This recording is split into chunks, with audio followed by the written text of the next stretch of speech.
নমস্কাৰ প্ৰিয় বন্ধু-বান্ধৱীসকল। হোলীৰ দিনা যদি আপুনি শ্ৰীকৃষ্ণক পূজা কৰে তেতিয়াহ'লে শ্ৰীকৃষ্ণক উদ্দেশ্যি আপুনি ফাকুৱাৰ ৰং অৰ্পণ কৰিব। এনে কৰিলে শ্ৰীকৃষ্ণৰ আশীষ পোৱাৰ লগতে জীৱনত সৌভাগ্য উদয় হ'ব। এই দিনটোত ঘৰৰ উত্তৰ দিশত এগছি অখণ্ড জ্যোতি জ্বলক। লগতে সেই চাকিখোৰ যাতে গোটেই ৰাতিটো নুমাই নাযায় তাৰ প্ৰতি লক্ষ্য ৰাখিব।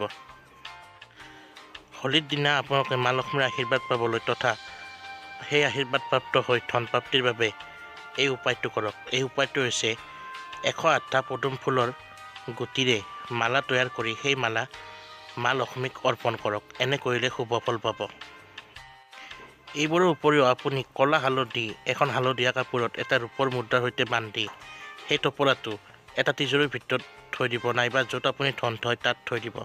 এনে কৰিলে আপোনাৰ ধন সোণৰ কেতিয়াও অভাৱ নহয়, লগতে মা লক্ষ্মীৰ ঘৰত নিবাস হয়। বন্ধু-বান্ধৱীসকল, যদি ভিডিঅ'টো চাই ভাল পায় লাইক কমেণ্ট শ্বেয়াৰ কৰি দিব আৰু সদায় ধৰণৰ ভিডিঅ' পাবলৈ আমাৰ চেনেলটো ছাবস্ক্ৰাইব কৰি দিব। ধন্যবাদ।